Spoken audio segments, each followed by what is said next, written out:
What's up, guys? It's Flo Rez and Princess coming at you live with another episode of Boom Bap Recovery. We're at the beach playing catch, having a good time, enjoying our lives, enjoying my sobriety out here with my dogs.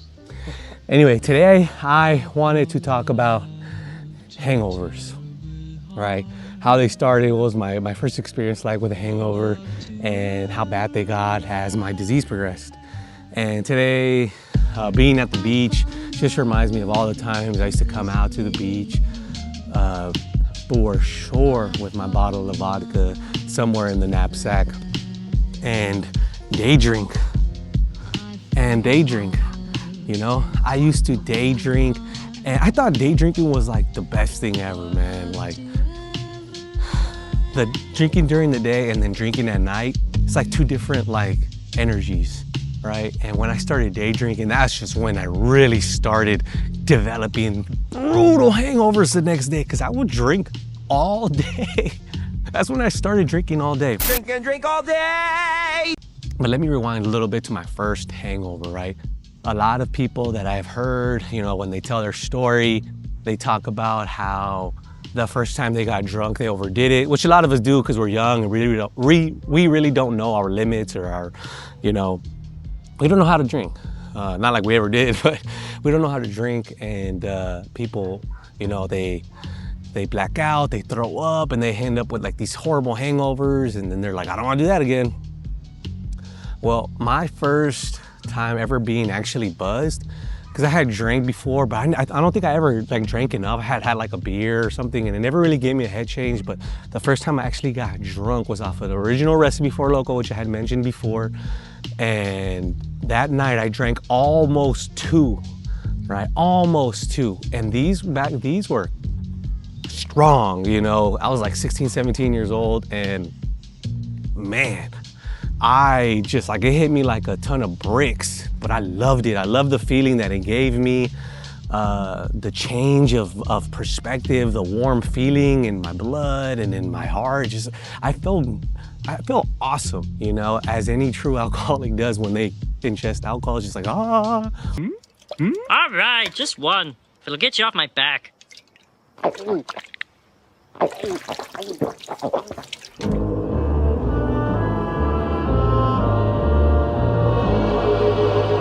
Hey, where have you been all my life? And I knew I liked it too much, right? So I didn't know my limits. I drank one, it felt amazing.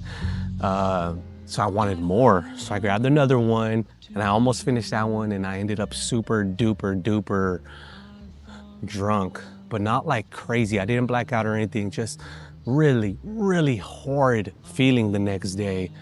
But I was young enough where like I bounced back relatively quick, you know, just being young. Just had a really bad headache, really just like felt like shit, but not horrible. So it was like just bad enough where it's just like, okay, like that's what a hangover is like. I know what that's like. I need to learn how to drink better. What do I do to not feel like this again? But it wasn't bad enough where I was like, I don't want to do it again. I was just like, okay, I'm gonna do it again. Come on now, dog. And from that point on, I just wanted to, when's the next party? When's the next time I can get it? Who can I get to buy it for me? I'm 16 years old, you know, I'm in high school, and just progressed, right? And every time I was hungover, I was just like, okay, this freaking sucks, man. But it never stopped me. We learned how to drink, right? Hydrating, Gatorades, and all that stuff. And you're never gonna not get hungover, you know? And I started drinking hard liquor, a lot of hard liquor. And it was this, right? I'm from Southern California, we go to the beach, and I never didn't have my knapsack, never didn't have my bottle of vodka in my knapsack. Oh, drink. And this was what started the trouble. I remember in college going to the beach with friends and stuff and bringing vodka along, like sneaking it, right? And no one knew that I had it. And people were drinking, right? but no one was drinking like I was. I was drinking shots and shots and shots and shots on the low, and that was the beginning of me like kind of hiding my liquor consumption from people. I didn't want my friends knowing that I was like going to the bathroom every 10 minutes to take a shot. And it was that, it was this, it was the beach, and it was day drinking. Day drinking, Stewie. That took my hangovers to the next level and took my alcoholism to the next level. Cause it was so much fun, man, drinking during the day and the energy of the sun and like making plans and bouncing from place to place and, you know, being drunk and loving life. I love life, you know, I love everybody. It was just kind of fun, you know, and then anticipating the party later that night. But that's where my drinking really got bad because I was drinking all freaking day, 19, 20 years old, drinking all day around the clock. That's when the consequences started happening. I started getting sick, overdoing it, not hydrating myself, like not eating, not having anything to throw up when I did because I got sick. And then the hangovers. Those hangovers were so brutal. Those were the hangovers that would last all day. The throwing up the stomach bile, the just earth-shattering headaches. And then what started developing was the panic, the anxiety, the panic, the worry, the anxiety, right, of that feeling of impending doom that would come with these hangovers, which was different when I was younger, when everything was like, you know, when you're 17, 18, 19, you just bounce back and you don't really get that like, that feeling of just like disgust within yourself, that existential crisis and gloom that comes with those hangovers. And this is the point in my life when it did. I started getting those hangovers that were so bad that just have you questioning life and having you like, man, like, I need to not do this, or like, I'm not gonna do that again. And of course you do it again, but hey, that's how it develops. And yeah, my alcoholism progressed and hangovers were no longer hangovers. They were serious.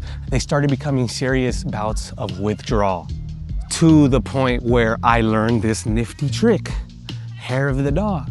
Wow! Before I would get this panic and this anxiety and this feeling of like just, oh, there's something bad's gonna happen. It was just my hangover. But I wouldn't drink the next day. I would just kind of endure it. I was like, it never entered my mind to drink more. I was just like, this is what caused it. Why would I ever drink more? And I was living in San Francisco at the time, and my buddies would be like, well, just have a beer, just like a beer, right? And they would drink a beer throughout the day and just kind of like, it would calm them down a bit. But I wouldn't drink a beer. I would get drunk all over again. And that was the start of my binging. It's like, oh shit, like drinking more, getting another couple shots in me, like I feel fine again all of a sudden. And then that was the start of like binging and round the clock drinking and drinking into the next day and sprees, right?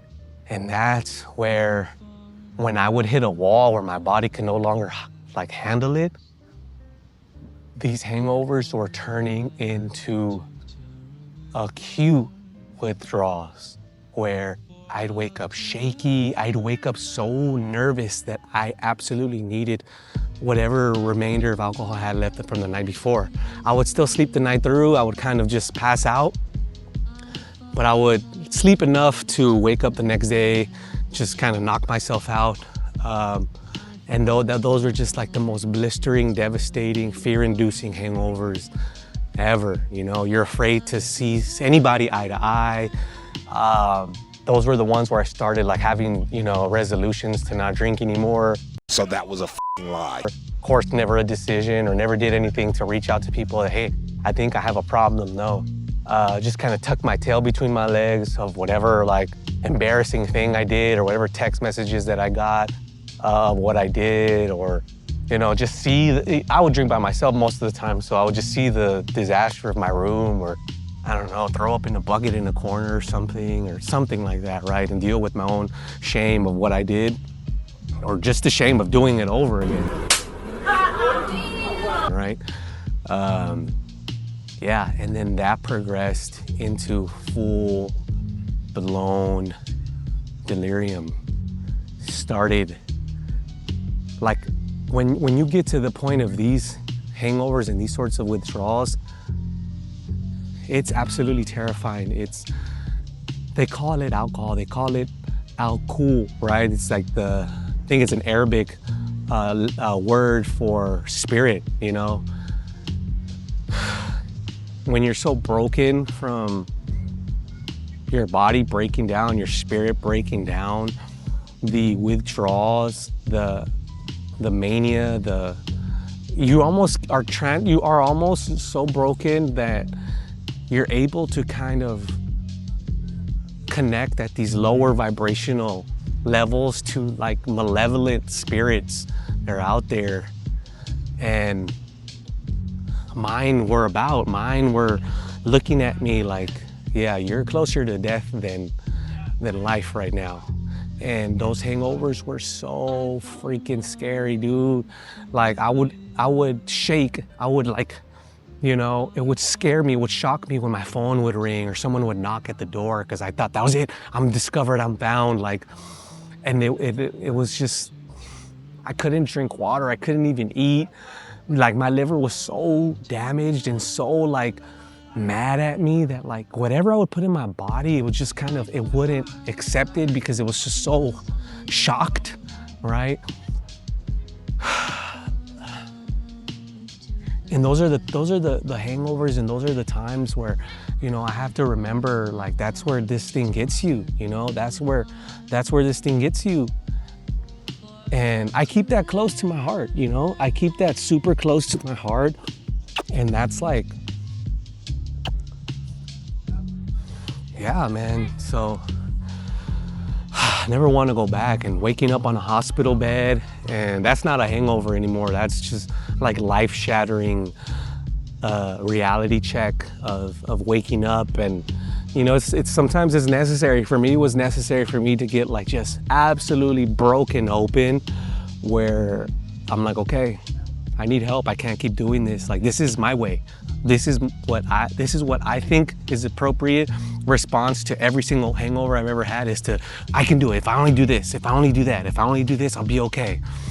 This is where I get myself, absolute rock bottom.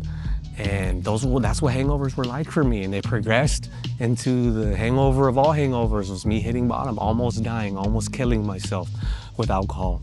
And I need it, because I keep it right here, man. I keep it in my chest, I keep it in my heart, I keep it in my soul, and I'll never forget it, because that's what propelled me into sobriety, propelled me into choosing life and being alive. And I choose this every day. I choose this every day, you know? I love you guys. You guys are, you know, struggling with hangovers, you know, consider, you know, reaching out to somebody, consider going to a meeting, consider calling a hotline, consider getting therapy. Whatever the solution is for you in that moment where your intuition tells you to just make a start, make a start. I support all forms of recovery, but make a start. Reach out to people. If you have a best friend, if you have a mentor, let them in. Let them know what's going on. Don't keep it to yourself, because our way doesn't work. Our way gets us, you know, into these crazy, messed up situations, and only hurts us and others. So I love you guys. Boom Bap Recovery, Flow Rest. It's another episode. Peace.